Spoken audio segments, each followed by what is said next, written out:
बहुत सारे बच्चों को डाउट रहता है कि मैम वैकेंसी कितनी रहती है, एएमसी की वैकेंसी कितनी रहती है। तो एएमसी की वैकेंसी को लेकर यहाँ पर मैं आपको बता दूं बच्चों कि पिछली बार जो सिलेक्ट हुए थे बच्चे कितने हुए थे, 84 सिलेक्शन हुआ था।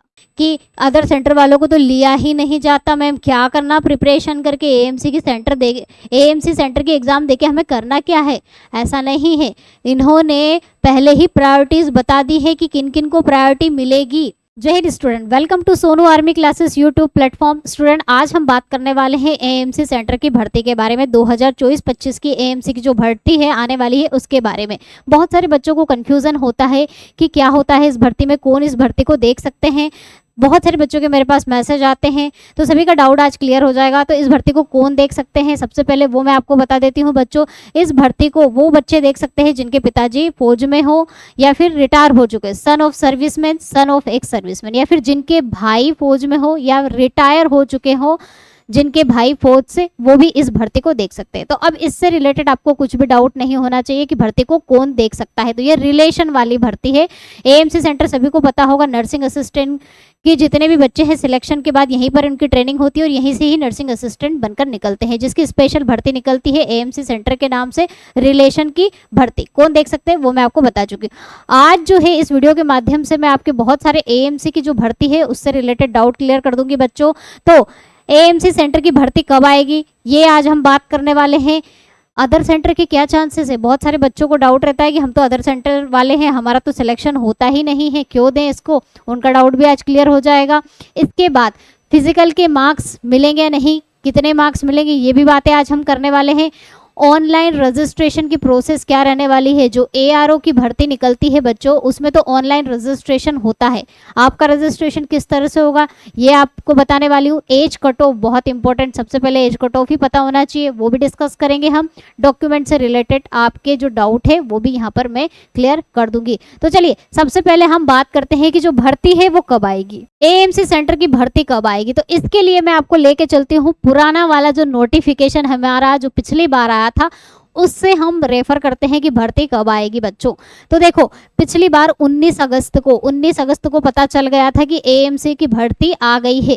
19 अगस्त को उन्होंने नोटिफिकेशन दे दिया था। तो ध्यान रखिए इस बार भी अगले महीने दैट मीन्स अगस्त में कभी भी पता चल सकता है कि जो एएमसी की भर्ती है वो आ सकती है। ये सब बातें मैं आपको क्यों बता रही हूँ, इन सब बातों को बताने के पीछे ये कारण है बच्चों कि अचानक से भर्ती आ जाएगी, आपको समझ में नहीं आएगा क्या करे क्या ना करे। ये इसीलिए बता रही हूँ मैं ताकि आप अपनी स्ट्रेटजी, अपनी प्लानिंग बिल्कुल अच्छे से कर लें कि अब हमें क्या करना है, हम कैसे पढ़ें, कहाँ से पढ़ें, कितना पढ़ें, क्योंकि सिलेबस बहुत बड़ा है और साथ ही साथ पेपर तो बहुत टफ। एएमसी वालों का पेपर और भी टफ आता है और आजकल पेपर नर्सिंग असिस्टेंट के टफ आ ही रहे हैं। तो आप अपनी तैयारी, अपनी स्ट्रेटजी बना ले, इसलिए ये सब बातें बता रही हूँ। तो हो सकता है बच्चों अगले महीने आपको पता चल जाए कि भर्ती कब आएगी। तो पिछली बार 19 अगस्त को नोटिफिकेशन आया था बच्चों, ध्यान रखिएगा 19 अगस्त को नोटिफिकेशन आया था, पता चल गया था कि भर्ती आ गई है। उसके एक महीने के अंदर ही आपको क्या करने थे, डॉक्यूमेंट्स उन्हें ईमेल करने थे। आपकी जो प्रोसेस होती है उसमें क्या होता है कि भर्ती का नोटिफिकेशन आता है, उसके बाद आपको डॉक्यूमेंट ईमेल करने होते हैं। आपकी प्रोसेस बता रही हूँ एएमसी वाले बच्चों की। तो 15 अक्टूबर 2023 तक आपका डॉक्यूमेंट का वेरिफिकेशन करना था, उन्हें आपको डॉक्यूमेंट भेजना था ईमेल के थ्रू। आप क्या क्या भेजना था ईमेल के थ्रू वो भी याद कर लो, वो भी ध्यान से सुन लो ताकि आप प्रिपेयर हो जाएं कि हमारे पास ये है या नहीं है। तो पहला आपकी 10वीं 12वीं की जो मार्कशीट है वो स्पॉन्सरशिप सर्टिफिकेट, जो एएमसी वाले बच्चे हैं जिनके पिताजी भाई हैं उन्हें पता है स्पॉन्सरशिप सर्टिफिकेट क्या होता है। इसके अलावा मैं डॉक्यूमेंट के वीडियो बना चुकी हूँ, उसमें भी बताया है मैंने। वो relationship certificate, personal email ID आपकी होनी चाहिए, ध्यान रखिएगा पर्सनल ईमेल आईडी और मोबाइल नंबर भी आपका पर्सनल होना चाहिए कम्युनिकेशन के लिए, वो भी उसमें ईमेल के थ्रू भेजना है लिख के। और ईमेल में क्या ऐड करना है, आधार कार्ड भी आपको भेजना है। और आधार कार्ड ध्यान रखिएगा आपका जो मोबाइल नंबर है उससे लिंक होना चाहिए, ध्यान रखिएगा, ये भी इन्होंने कहा था। ये सारे डॉक्यूमेंट आपको ईमेल के थ्रू भेजने थे और साथ ही साथ टाइटल में मेंशन करना था कि किसके लिए आप अप्लाई कर रहे हो, नर्सिंग असिस्टेंट के लिए, टेक्निकल के लिए, ट्रेड्समैन के लिए, जीडी के लिए, किसके लिए अप्लाई कर रहे हो, ये भी यहाँ पर मेंशन टाइटल में करना था। तो ये सारी चीज़ें आपको जैसे ही पता चलता है कि भर्ती आ गई, उसके 1 महीने के अंदर ये सारे ईमेल करना रहते हैं। फिर उसके बाद आपके डॉक्यूमेंट वेरीफाई हो जाते हैं।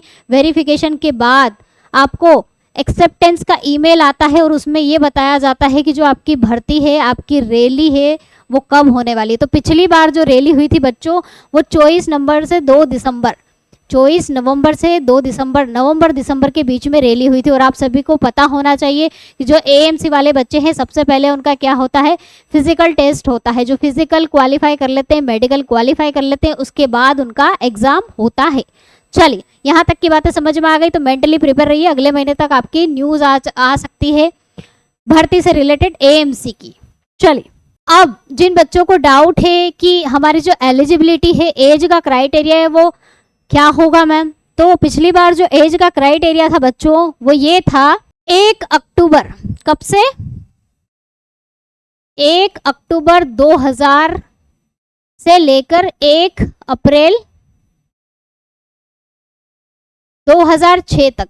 ध्यान रखिएगा, ये मैं एएमसी की बात कर रही हूँ। एएमसी और एआरओ का जो डेट है उसमें चेंज था। एआरओ में 2001 से 2007 तक की बात कही थी उन्होंने, और इसमें 2000 से 2006 तक के, इसके बीच में जिनकी बर्थडे डेट आती थी वो क्या थे, एलिजिबल थे। अब ये तो 2023 की बात हो गई। 2024 के लिए क्या मैम, तो 2024 के लिए बच्चों मेंटली प्रिपेयर हो जाओ। 1 अक्टूबर 2001 से 1 अप्रैल 2007,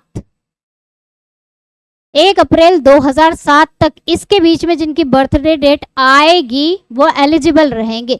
इसके अलावा नोटिफिकेशन में आपको और अच्छे से क्लियर हो जाएगा कि अक्टूबर अप्रैल फिक्स है, क्योंकि ये सन जो है आपका ये तो चेंज नहीं होगा, ये मंथ आपका मे बी चेंज हो सकता है। तो ये आपकी एलिजिबिलिटी होगी। ध्यान रखिएगा, क्या होगी आपकी एलिजिबिलिटी, 1 अक्टूबर 2001 से 1 अप्रैल 2007 तक हो सकती है। ठीक है, तो जिनको एज से रिलेटेड डाउट है वो यहाँ पर ध्यान रखिए, इसके बीच में आप चेक कर लीजिए, अदरवाइज आपका जो नोटिफिकेशन आएगा उसमें आपको और कंफर्म हो जाएगा। इसके बीच वाले बच्चे बिल्कुल नो टेंशन होकर अपनी प्रिपरेशन को स्टार्ट कर सकते हैं। इसके अलावा बच्चों, फिजिकल स्टैंडर्ड की बात हम करते हैं यहाँ पर कि जो फिजिकल होगा मैम, सबसे पहले फिजिकल आप बता रहे हो कि फिजिकल होगा तो क्या करना है फिजिकल में, तो थोड़ा सा फिजिकल के बारे में देख लीजिए कि जो आपका फिजिकल है उसमें रनिंग 1.6 किलोमीटर की रनिंग करना है। कितने टाइम में, 5 मिनट 45 सेकंड में आपको ये सिर्फ क्वालिफाई करना है, इसके आपको कोई मार्क्स नहीं मिलेंगे। यहाँ पर मार्क्स जो मेंशन थे बच्चों वो पुलअप के थे कि आपको कितना पुलअप करोगे तो कितने मार्क्स मिलेंगे, तो ये इसके मार्क्स काउंट किए थे, रनिंग का कोई मार्क्स नहीं। इसके अलावा जो भी फिजिकल टेस्ट होते हैं उनके कोई मार्क्स मेंशन नहीं किए थे। तो इस तरह से आप अपनी रनिंग की तैयारी कर सकते हैं। चलिए, ये तो हो गई एलिजिबिलिटी की बात। अब आप, बहुत सारे बच्चों को डाउट रहता है कि मैम वैकेंसी कितनी रहती है, एएमसी की वैकेंसी कितनी रहती है। तो एएमसी की वैकेंसी को लेकर यहाँ पर मैं आपको बता दूं बच्चों कि पिछली बार जो सिलेक्ट हुए थे बच्चे कितने हुए थे, 84 सिलेक्शन हुआ था। एएमसी वाले बच्चे कितने हुए थे, 84 बच्चों का सिलेक्शन हुआ था, मतलब 84 वैकेंसी थी 2023 की। अब आप कहोगे कि मैम 2024 के लिए क्या वैकेंसी रहने वाली है, तो देखो ज़्यादा से ज़्यादा बच्चों आपकी 90 से लेकर 120 तक रह सकती है वैकेंसी। इतना आप वैकेंसी को लेकर बिल्कुल मेंटली प्रिपेयर रहिए कि 90 से 120 तक वैकेंसी हो सकती है ना। वैकेंसी फिक्स नहीं होती, चेंज होती रहती है, बढ़ती रहती, कम नहीं होती है, बढ़ती ज़रूर है। तो 90 से 120 तक हो सकती है, ज़्यादा से ज़्यादा, इससे ज़्यादा नहीं, 150 ज़्यादा से ज़्यादा वैकेंसी हो सकती है। इसके अलावा वैकेंसी इससे ज़्यादा नहीं हो सकती है, ये मैक्सिमम मैंने बता दी। तो वैकेंसी को लेकर जिनको डाउट है वो अपना डाउट क्लियर कर ले, इतनी वैकेंसी एएमसी की पिछली बार आई थी। चलिए, अब बहुत ही इम्पॉर्टेंट जो बात है बच्चों, बहुत सारे बच्चे जो अदर सेंटर वाले बच्चे हैं वो ये सोच के ही बैठ गए हैं कि अदर सेंटर वालों को तो लिया ही नहीं जाता, मैम क्या करना प्रिपरेशन करके, एएमसी की सेंटर दे, एएमसी सेंटर की एग्ज़ाम देके हमें करना क्या है। ऐसा नहीं है, इन्होंने पहले ही प्रायोरिटीज़ बता दी है कि किन किन को प्रायोरिटी मिलेगी, किन किन को प्रायोरिटी मिलेगी। ज़रा प्रायोरिटी एक बार देख लीजिए। तो बच्चों, पहली जो प्रायोरिटी है वो किसको दी जाती है, ऑन सेंटर वालों को, ऑन रेजिमेंट, खुद के रेजिमेंट, खुद सेंटर, एएमसी सेंटर वाले ही जो होंगे उनको पहली प्रायोरिटी दी जाएगी। उसमें भी जिनको बैटल कैजुअलिटी हो गई है, लड़ाई के दौरान कुछ कैजुअलिटी उनके साथ हो गई है, उनको सेल्फ सेंटर में भी बैटल कैजुअलिटी वालों को सबसे पहली प्रायोरिटी दी जाएगी बच्चों।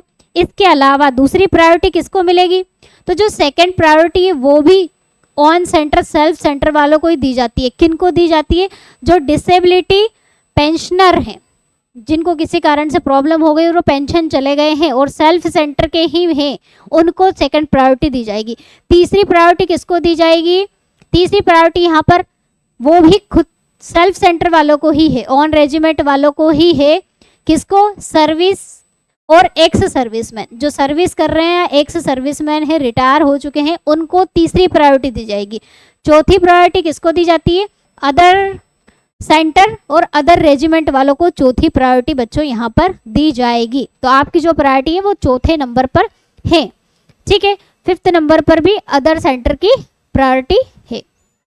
चलिए, तो यहाँ पर आपको डाउट नहीं होना चाहिए कि लेते ही नहीं हैं, लेते ही नहीं हैं, वैकेंसी के अकॉर्डिंग है बच्चों। अगर आप प्रायोरिटी, आपकी स्टार्टिंग वाली प्रायोरिटी तो पहले उन बच्चों को लिया जाएगा, तो ऐसा नहीं है कि खुद के सेंटर वालों को ही लिया गया है। अभी तक प्रीवियस ईयर के जो प्रीवियस ईयर जो एग्जाम हुई है एएमसी की, उसमें अदर सेंटर वाले बच्चों का भी सिलेक्शन हुआ है। तो बिल्कुल ये दिमाग से छोड़ दीजिए कि लेते ही नहीं है, ठीक है। चलिए, अब एग्जाम का क्या है कि एग्जाम कब हो सकती है मैम हमारी? तो बच्चों जो एग्जाम है आपकी, जैसे कि मैंने बताया नवंबर दिसंबर तक आपके फिजिकल हो सकते हैं, और मार्च में, पिछली बार मार्च में एग्जाम हुई थी एएमसी सेंटर वालों की, तो इस बार भी मार्च, ये सोच के रखो, मेंटली प्रिपेयर रहो कि मार्च तक आपकी एग्जाम भी हो जाएगी। तो उस हिसाब से अपनी प्लानिंग कर लो, अपनी स्ट्रेटजी बना लो, तैयारी शुरू कर दो। अब मैम तैयारी कैसे करें? तो बच्चों आप नर्सिंग असिस्टेंट की तैयारी करना चाहते हैं तो मेरा बैच अवेलेबल है, जिसकी विशेषताएं मैं आपको बता देती हूँ कि इस बैच में आपको क्या क्या मिलेगा बच्चों। तो वीडियो लेक्चर मिलेंगे chapter wise video lecture, live classes मिलेंगी, पीडीएफ नोट्स भी आपको चैप्टर वाइज मिलेंगे, free test series, mini mock test, chapter wise test भी मिलेगी, और फ्री टेस्ट सीरीज भी आपको मिलेगी। 2 टाइप की टेस्ट सीरीज इसके साथ मिलेगी प्रैक्टिस करने के लिए। दोनों भाषाओं में अवेलेबल है बच्चों, ये हिंदी और इंग्लिश। पैटर्न आपका 2025 की एग्जाम पर ही आधारित है, जिसमें आपको 9th से लेकर 12th तक की एनसीईआरटी पूरी इंक्लूड मैं करूंगी इसमें। वैधता, आपकी जो एग्जाम जब तक नहीं हो जाती तब तक इसकी वैलिडिटी रहेगी। वैलिडिटी आपकी एग्जाम मतलब एएमसी की एग्जाम हो गई, उसके बाद अगर आपने एआरओ की भर्ती के लिए भी फॉर्म भरा है तो एआरओ की भर्ती जब तक नहीं हो जाती जब तक इसकी वैलिडिटी रहने वाली है। सिलेबस आपका पूरा एनसीईआरटी बेस्ड है 9th to 12th। इसके अलावा भी अगर आपको इस बैच से रिलेटेड, फाउंडेशन 2.0 से रिलेटेड अगर कुछ डाउट है तो हमारा हेल्पलाइन नंबर है, उस पर आप कांटेक्ट कर सकते हो। वैसे ये बैच 1000 का है, लेकिन अभी डिस्काउंट में आपको प्रोवाइड किया जा रहा है, तो जितना जल्दी हो सके आपकी भर्ती आ सकती है, आप ज्वाइन कर लीजिए और अपनी तैयारी को बिल्कुल बेहतर कर लीजिए। वीडियो अगर आपको पसंद आया हो तो लाइक शेयर जरूर करिएगा।